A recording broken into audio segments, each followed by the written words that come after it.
Hey, welcome to the Eyes on Jesus podcast with Drew and Tim. Excited about today's episode as we dive into haters and criticism, trolls. Haters.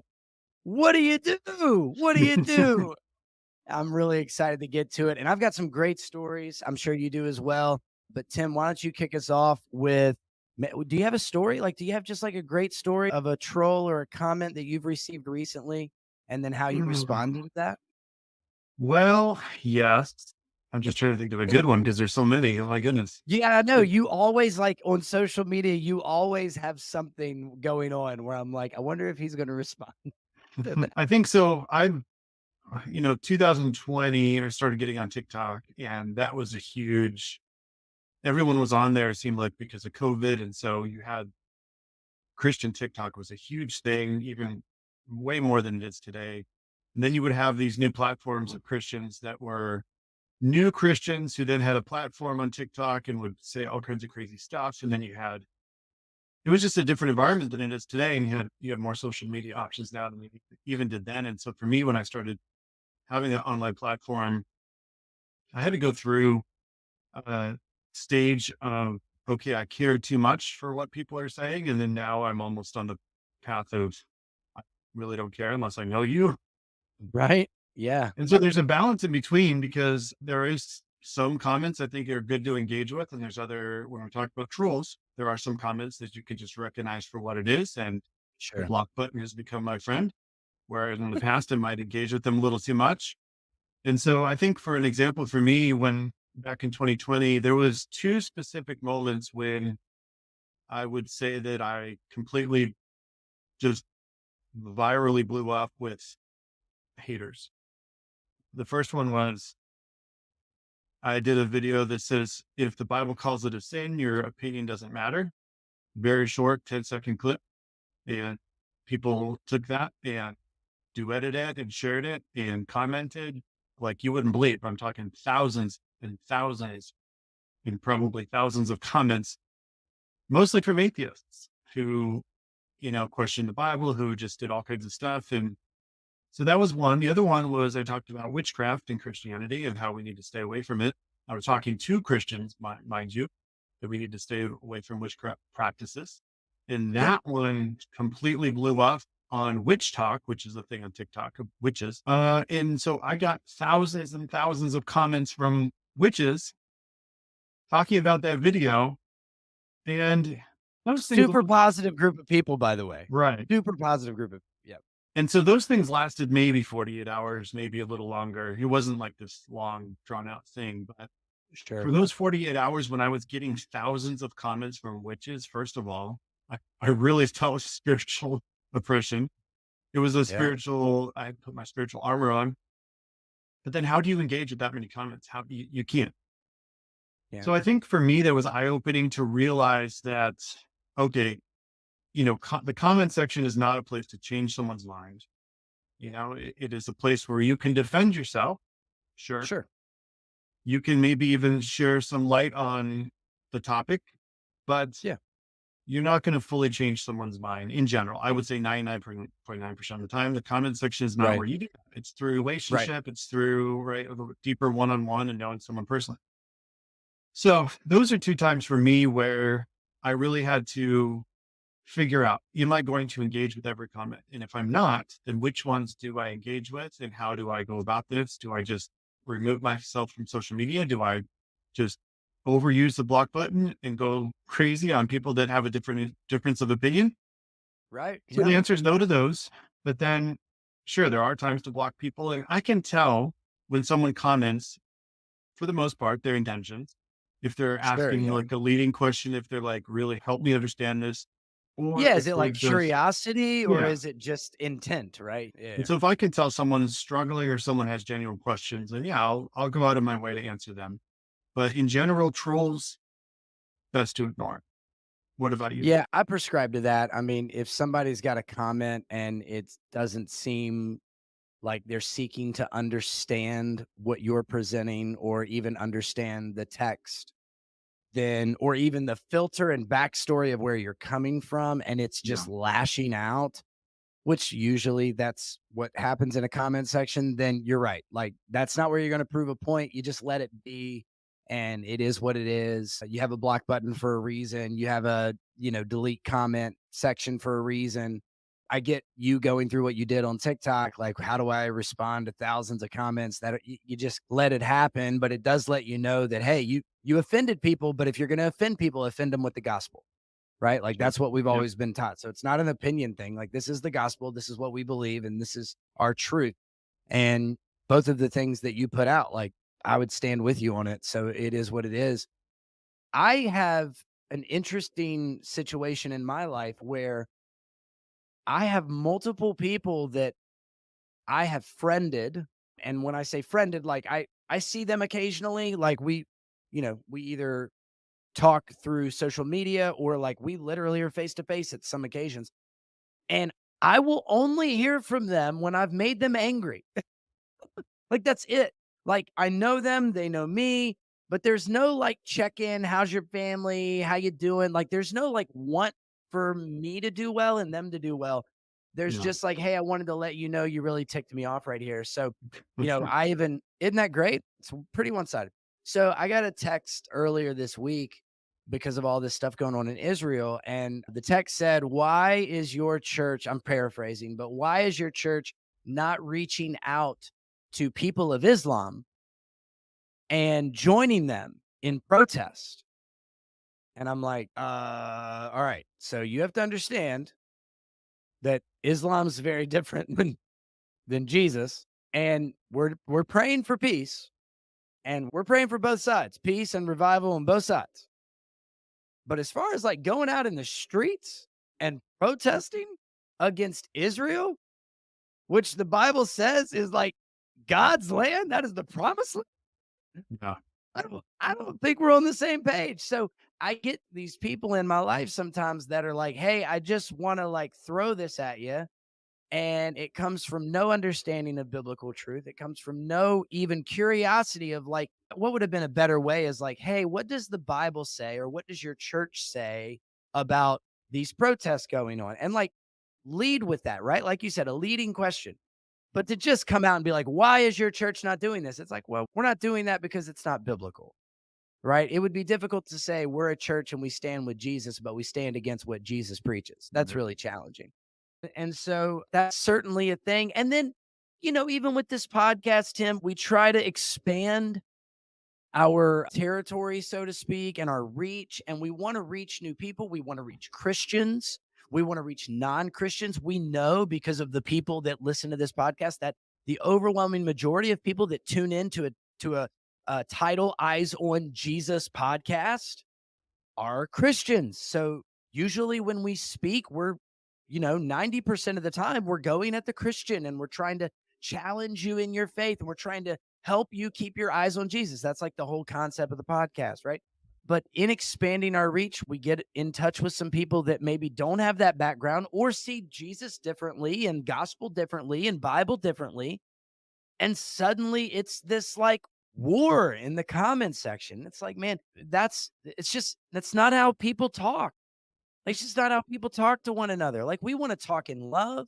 We want to talk in kindness. We want to lead, most importantly, with curiosity and trying to understand the other side. And so I feel like me and you do a pretty good job. Maybe, I mean, I don't know. The listeners Yeah. can correct We me if did I'm the wrong. question episode. There Yeah, I was a feel like lot we of, do that a was pretty some good people. job of, Yeah. yeah, trying to gain some understanding and speaking to that. And we also do a good job of helping people understand that like we don't have all the answers and we don't know everything. Yep. But it is really interesting that there's, like you said, there's criticism, there's leading with curiosity and someone like really wanting to know. And then there's just the troll of, I'm just trying to devalue everything that you're saying.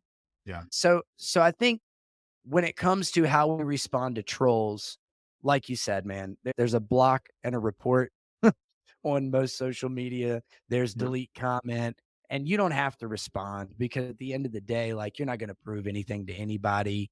If someone's genuinely leading with curiosity, I think it's a great opportunity, not even in the comment section, maybe like click on their profile, send them a message, and even start a conversation One because on you one never know message. what that could lead to, right? What I'm most curious about, though, too, because you get on stage and you preach, and you get on stage and you talk almost every Sunday. And on top of that, you have a lot going on social media and you have this podcast. Like, you're very out there. You have books. Like, once you write something, once you say something, it's forever now. So my question to you is like, how do you deal with criticism that might come, because you never know. It might come from a good place from somebody, it might come from a bad place. But how do you deal with criticism and finding out and discerning through, like, is this something I need to pay attention to? Is this maybe something I need to correct? Yeah. And how do I move forward in that? Yeah, I think that's a good question. And the first thing that came to mind is consider the source, right? If it's someone that I care about, that I have a relationship with, that I know is for me and not against me, and they have criticism, then yeah, I'm going to listen to that. I'm going to say, okay, this person might have more wisdom than me in this area, or they might see something. They might be like a watchman on my walls that see something approaching that I don't see. And so I want to be aware of that. And then Sure. once I consider the source, consider the comment, and then say, okay, can I explain this away? Is there even a degree of truth to it? Right. Even if the whole thing is not true, is there a part of it that might be true that I need to look at in my life? And then consider the consequence. What's going to be my follow up? Is there something I need to change? Is there something I need to explain better? Or is it Mhm. just a misunderstanding that I can figure out? And so when you consider the source, you're going to take care of a lot of things that come up. And I was thinking too, without social media, how many haters and trolls would we have I know. without the internet? You, I you, you know. just didn't have people before the internet that would come up to your face and be like, I hate this, and say like a paragraph of stuff, right? It You just really didn't wouldn't. happen. I Right. think it was, if you've seen the video or online of these two dogs barking at a gate, right? And then rah, rah, rah, rah, rah, and as soon as the gate opens up, they're both scared and they just sniff each other and they don't do anything. That's what Yep. happens when people come in face to face. When you're with somebody in Yeah. person, it's rarely will you see the type of hatred that you see online sometimes Yeah. in the comments. Anybody can hide behind a keyboard. Right. Or they can just hide with a different avatar, a different face, a different name. Yeah. It's not even the I person. know. And they can say whatever they want. And there's no accountability.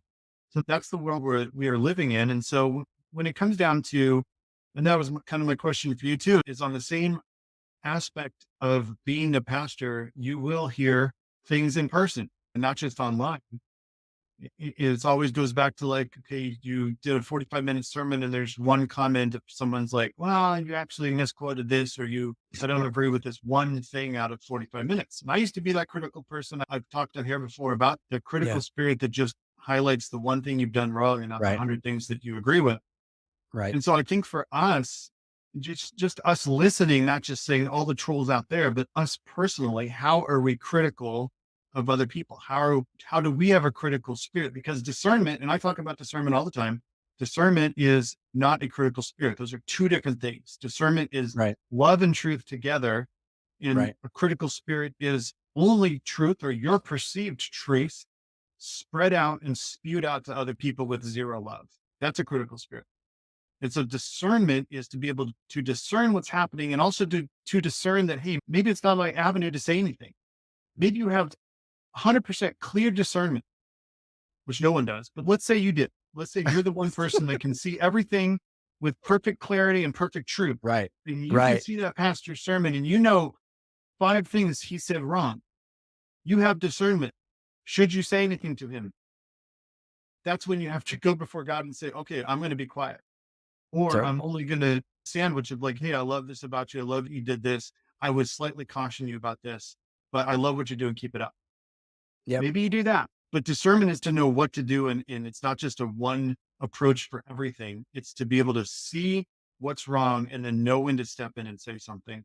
And I think that's Yeah. a missing thing, because too often we have a critical spirit where I'm going to tell them, I'm going to show them what's up. And that's what we do in the comments, as opposed to having a relationship first. And maybe you see someone that has a problem with maybe an addiction, and you take them out to coffee and you get involved in their life. And maybe 3 months down the road, you bring up the addiction, not on day one.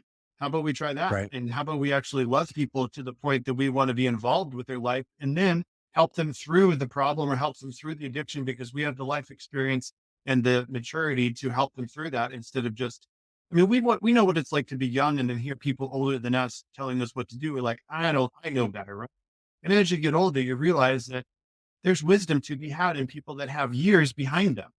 And Very so I think much. we cannot lose that. And is you never get to the point where there's not other people that you can learn from. And so we have to realize that there is wisdom from other sources in life. That's one of the sources of discernment I talk about: the Bible, the Holy Spirit, and people that we are in relationship. That's how we discern Mhm. God's Yep. voice. And so if we don't have relationships with people, if we are our own island, it's just me and my Bible, great, but also you're missing the wisdom from others that are made in God's image, who have learned things and have life experiences that you don't have. Yeah, and in both of those scenarios, what you mentioned and spoke of is preparation. Like, not just in how you speak and understanding if you should take the criticism, but also in speaking the criticism. And I think that's a step that we miss because on social media, it's easy to just react, right? Right. It's easy to watch a video and be like, I didn't like that, or I really love that. Or, I can double tap and I have it forever now on TikTok. I can share it. I can, do a million things with it. So we look at a piece of content, we immediately judge it. We don't take the time to not only look at the full piece of content so that we have some context, but also do we take time to actually pause in it and rest in it, pray about it, seek God about it? So one of the things that I try to do when receiving criticism is, one, I always want to take the approach of I want to get better. So I always want to get better. So Yeah. even if it's coming from a source that, maybe I don't trust, I at least hear it, I at least listen to it. And then, like you said, if they don't know you, like if I've got some guy who, I don't know, let's say I've got some guy that like doesn't even live near me, has never really had a conversation with me, doesn't know my backstory, doesn't know my family, doesn't know really anything. But one thing I said, now they're just going to go off on it. All right. That seems like a really messed up way to do that. However, if there's somebody that's like, "Hey, man, I've been noticing some things in you. Here's what I'm seeing." I'm gonna take that and I'm gonna go, "Hey, God, like, I'm not seeing this, but would you show it to me? Is this what I'm doing right now? Because this has the potential to maybe offend other people, and I don't want to do that. I never want to offend anyone. I don't want to be a hindrance to the truth being presented." And so there's gotta be preparation in that, and that also means that anytime you speak, whether it's on a podcast or whether it's on social media or whether it's on a platform on Sunday mornings, there needs to be preparation. There needs to be time spent with God, and you need to be able to be confident in everything that you're saying. If not, you should probably not say it. All right. You should Okay. probably just chill out with that because you're opening the door there. And then on the flip side, if you're giving criticism, same deal. You need to recognize something and then you need to ask yourself, is this a one time thing? Is this a pattern? Is this a moment? Is this a lifestyle? Yeah. And then pray about it. Jesus, how should I present this? Should I present this? If I do, what do I say? How do I go about it? When would be the best time? And all of those are super valuable things to think through and walk through because otherwise, you're just going to be in this rat race like we see the world doing right now, where it's just like constant reaction and then a reaction to the reaction and then a reaction to that person's reaction. I mean, I saw a thing on TikTok the other day. It was 4 blocks. It was the original video, the person's reaction video, the reaction to that person's reaction of the video, and then the person who actually posted the video going, I just think and like, I'm like, now I'm listening to your reaction of Yeah. their reaction. And what was so fascinating about it is the person who was reacting was agreeing with the original source. So you didn't want to just share the original video. You wanted to share a negative reaction and another negative reaction so that you could prove a point that the first video was saying anyways. Like, it just blew my mind. It just blew my mind. But this is what we do now because we want you to hear us and our version, and we're special and Right. we know it all. And it's just such a big load of, you know, Yeah. I mean, that. when I scroll through TikTok, there are dozens and dozens of videos I would love to comment on. I mean, I would Sure. love to just have a voice in that person's life, and I just scroll past because, yeah, who am I Right. to comment right now? What is one comment going to do? They're probably just wanting a comment like mine to Yep. validate their point. And then it opens the door and thousands will come at you. Yeah. Yeah, I've had that happen too. A It's a comment. setup. Yeah. I mean, we're so anymore. I just refrain. Like, there's no point, right? There's just no point. And I think too, when we go back to like church and comments in church, and if you're leading a ministry, if you're leading a business, if you're leading anything, if you made a change every time someone had an opinion, Oh gosh. what, what would you even be standing for? What would be your vision at that point? It would be like, you know, driving the ship and just constantly changing every little bit instead of staying the course, right? Yep. I mean, we had people that left the church because our Sundays weren't celebratory enough. They didn't feel good about themselves after church was over. Okay. So they went to a different church that had that. And then we had someone who didn't leave, but had a comment that the sermons are not challenging enough. That Yeah. I don't, even though we talk about sin, we talk about money, we talk about all this stuff. And there's just two examples of complete polar opposite Yeah, totally. So of that, people yeah, that got. And I'm so with you. really the point of discussing, okay, your pastor, whoever's leading on a Sunday, has to consider there's brand new Christians. There's Christians that have been Christians for 30 years. There's people that are more reformed. There's people that are more charismatic. There's all a variation of people that might be in the building. How do you give a message, right, that can please everybody? First of all, you can't. Not to mention now the message goes online and then Right. you don't know who's going to see it. So now you're thinking about people that are unchurched, de-churched, never been to church, always been to church, left the church, hurt by the church, new Christians, old Christians, every generation. Like it's unreal. It's Yeah. unreal. When you think about online, there's plenty of knowledge online, but not wisdom. There's That's knowledge really good. online, but not wisdom. Well, Yep. what's the difference? The way I think about it is whenever you get right this overwhelming feedback for things, let's say if you're parenting, if you're brand new parent, Hmm. you're going to get a lot of feedback. A lot of Mm-hmm. feedback from people who have advice on what to do, how to get them to sleep well, how to get them to eat well. Mm-hmm. And you take them out in the store, it just seems like people come out of the woodwork to give you advice. True or not, it's probably not wisdom because they don't know you specifically. They don't know your situation. Now, if you hear from Right. your mom, your grandma, somebody, probably should listen. They might be annoying and Yep. they might say it over and over, but there's probably wisdom there because maybe they did Yep. things a little bit different in the 1960s, but there's wisdom, sure. And they have a Sure. relationship with you. So you can Yeah. listen. You don't have to change, but you can still listen and be gracious and say thank you for the feedback. Hmm. And so when we look at power of our tongue, the best place to look is James 3. It's a small chapter, but it goes on the power of the tongue. And at the end, it talks about wisdom. Who is wise and understanding among you? Let them show it by their good life, by deeds done in humility that comes from wisdom. But if you harbor bitter envy and selfish ambition in your heart, do not boast about it or deny the truth. Such wisdom, quote, does not come from heaven, but is earthly, unspiritual, and demonic.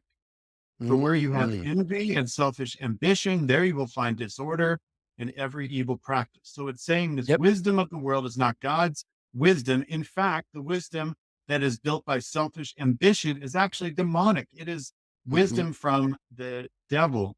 And so Hmm. there is what seems right unto man is actually a practice and doctrine of demons. And so it ends in verse 17, but the wisdom that comes from heaven is first of all pure, peace loving, considerate, submissive, full of mercy and good fruit, impartial and sincere, peacemakers who sow Love in that. peace reap a harvest of righteousness. And it's so much easier to be a peacemaker than a peacekeeper.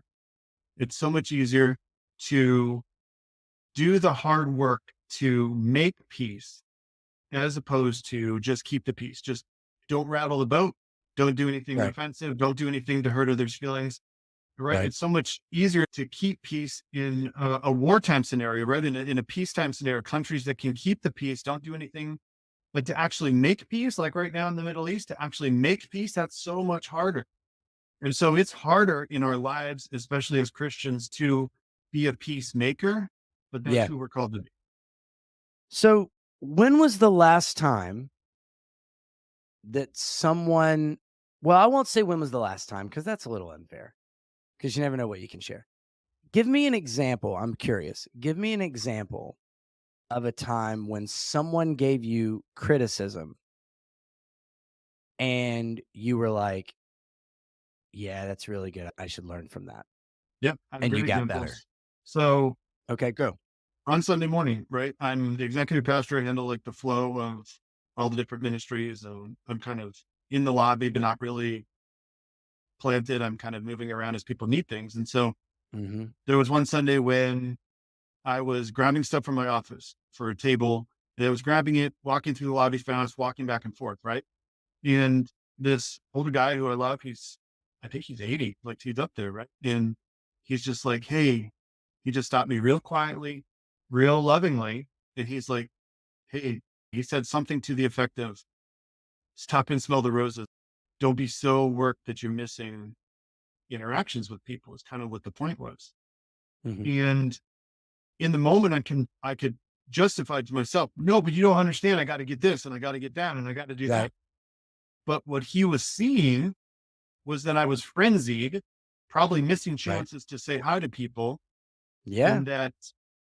And so that was great. I love that, because as much as I want to justify myself and why I'm right, no, there's wisdom there. There is wisdom Big there, time. what he is seeing. And so I think about that now when I'm running around, like, don't miss the chance to stop and say hi to someone, or stop to, don't put the task over people. Right. Right. Anyway, that's my example. That's really good. I love that. Yeah. Anytime you can get better, like everybody wins. Yeah. I think there's a really famous pastor that says something about when the leader gets better, everyone gets better. I don't know. I don't know who it could be, but that's what we want. Like we want criticism presented in a healthy way, in a kind way, Yeah. in a way that understanding can be had, in a way that doesn't cause reaction or hurt feelings, and that then can be improved upon. And I feel like people just miss those first steps of being kind and putting people in a position to move forward.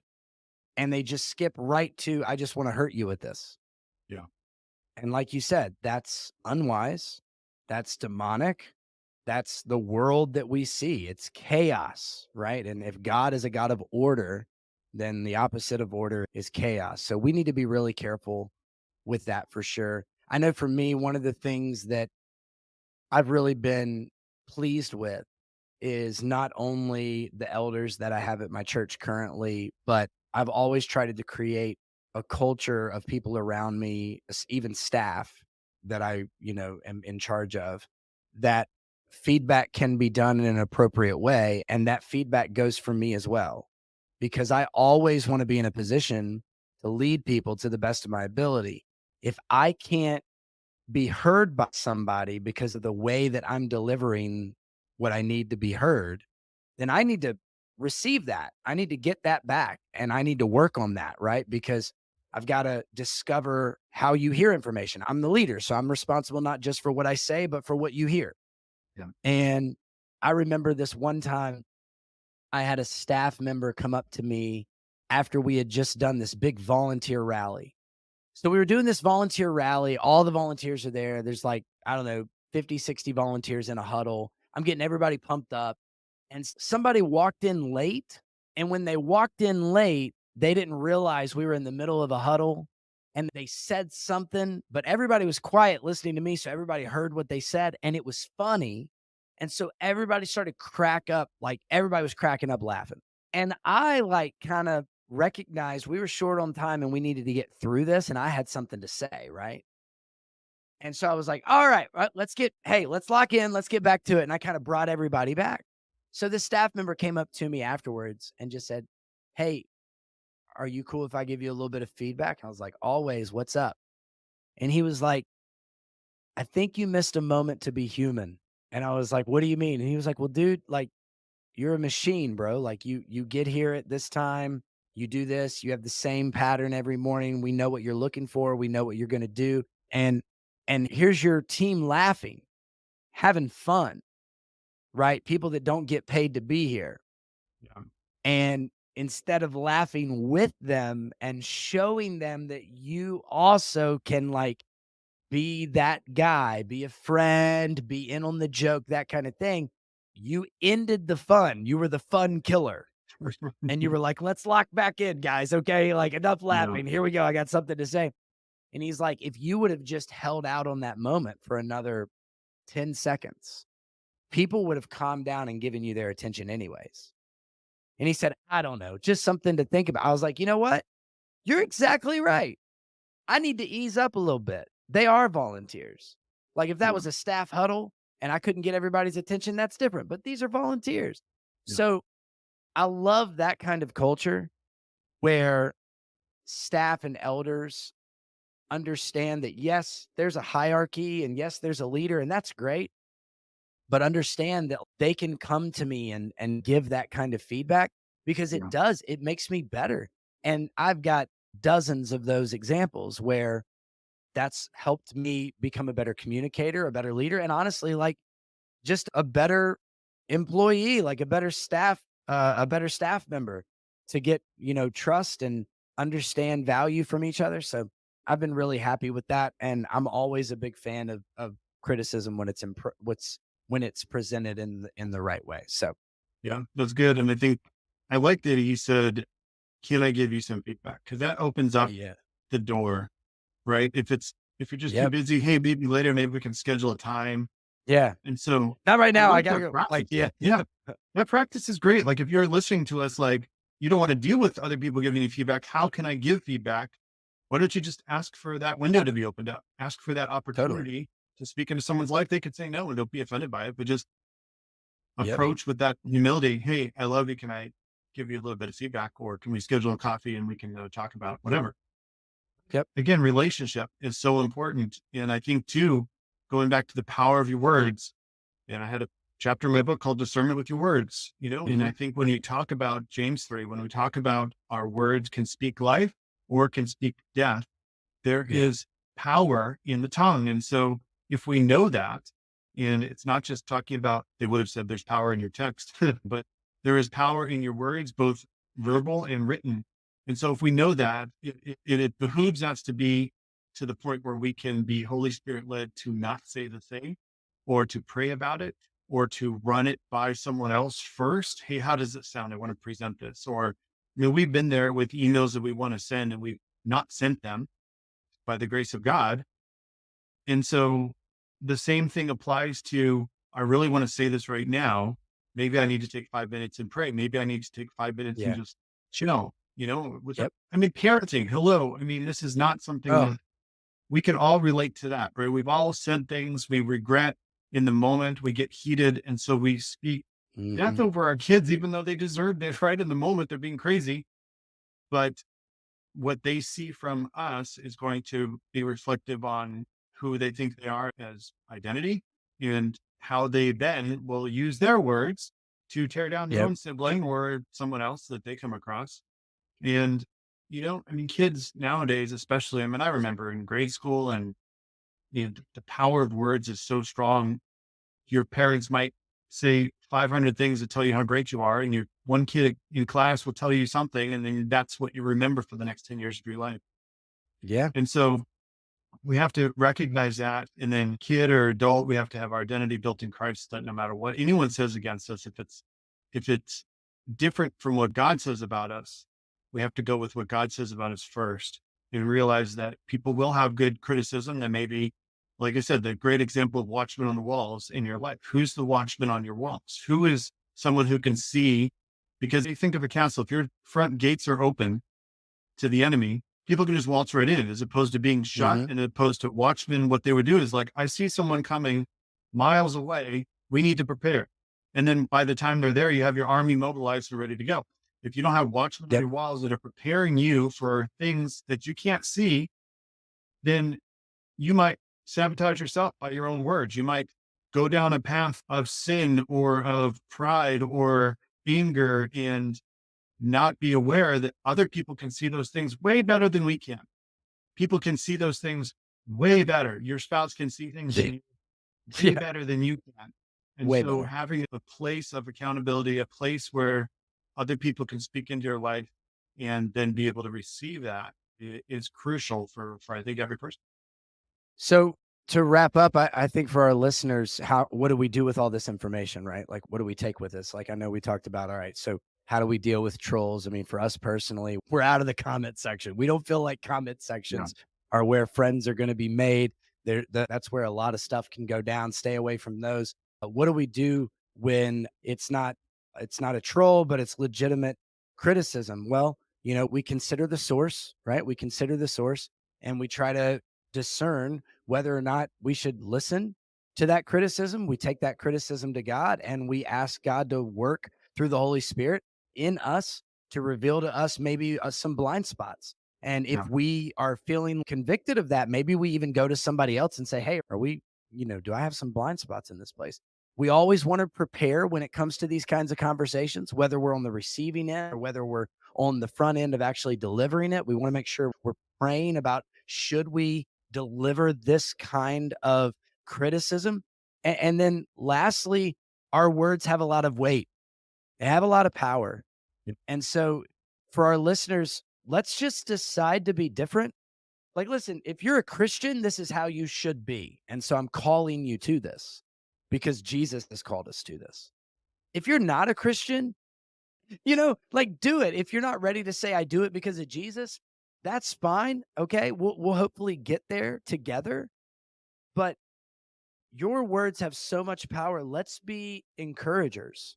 Let's speak life over people. Let's present the gospel to people. Let's show people the love of Jesus. Let's introduce them to a love that they've never experienced before, a light they've never seen before, a man they've never been in a relationship with before. Let's show them that. And one of the ways that we can do that is through the heart and the passion we speak with our words. So I hope that's what we will do this week. I hope that's how we will join and move forward together. Don't forget to like and share the podcast. Also, you can email us at eyesonjesuspodcast@outlook.com. We'd love to hear any kind of troll stories you might have. That would be Yes. fun to share. So email us that. And then in the meantime, until we meet again, go with God, grow in discernment,